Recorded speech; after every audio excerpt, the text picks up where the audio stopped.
Now, we'll start with the big one. It comes to an end today after 4 days of climate protest in central London. Tens of thousands of people took part in the event, organised by Extinction Rebellion in coalition with around 200 other groups, with each day having its own theme. Today is Choose Your Own Future, and not only does it mark the end of the protest, but it could be the end of the group's new, less disruptive approach to activism, as the deadline they gave the government to act on climate change, well, it approaches 5 o'clock. Our climate and energy correspondent Hannah Thomas-Peter joins me now. Hannah, so let's talk about the demands from the group. What do they want from the government? Well, what they've said is they want the UK to stop approving new oil and gas extraction in the North Sea, or anywhere, but mainly in the North Sea. And they also want the government to create an emergency citizens' assembly to give the people more say in how to tackle the climate change issue. Now, it's, of course, very unlikely the government's going to do anything of the sort. In fact, they're pursuing a strategy that's completely the opposite of what Extinction Rebellion is asking for. The government is, in fact, expanding oil and gas extraction in the UK.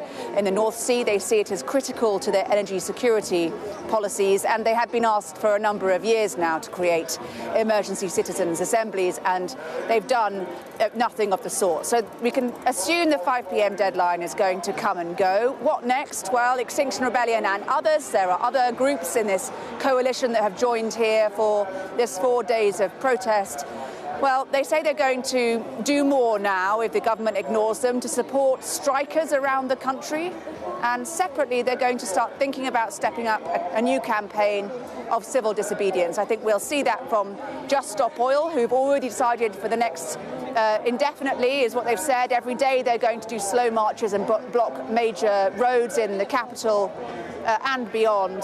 And other members of the broader Extinction Rebellion group are going to now have a think about what they can target and when in order to step up the campaign a bit. But it is worth saying they're really very aware that gluing themselves to things, blocking roads, stopping people getting to work in particular, created a real public backlash, which is why earlier in the year Extinction Rebellion said it was going to step away from those kinds of tactics. And that's what we've seen here, actually, a real diversity of people attending these protests. The organisers say around 100,000 people have been here over the last 4 days, and plenty of people who've come to these protests for the first time. And it comes, doesn't it, Hannah, on the big day. The government announces plans of this power line connecting the UK with the Netherlands. What do we know about that? So this is the Lion Link. It's a new interconnector which would connect not just the UK and the Netherlands together, but the UK and the Netherlands to the same wind farms. And it's pretty unusual. There's only one other in the world like it. It's considered to be the gold standard for power sharing between allies. It allows a great deal of flexibility, so when one country needs the electricity, the other can stop, and vice versa. They can take electricity from the wind farms if the turbines are turning, and it doesn't get wasted because, of course, we don't have the battery storage capacity right now to store excess renewable energy. And this is all coming out of the North Sea Summit, which is happening in Belgium. The UK has been invited to it for the first time. The Lion Link, which could provide electricity for up to 2 million homes, is just one of the announcements, but we do understand there may be further announcements coming out this evening, potentially around a trading deal with Denmark. And then there might be something else as well about a new commitment between the North Sea nations to dramatically expand offshore wind power, in particular by creating turbine islands out in the North Sea.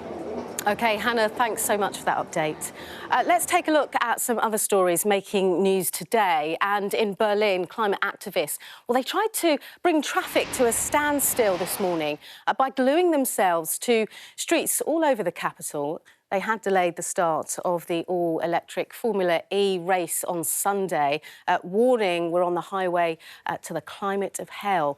They're from the group called The Last Generation, and they climbed the fence and sat in front of cars on the starting grid.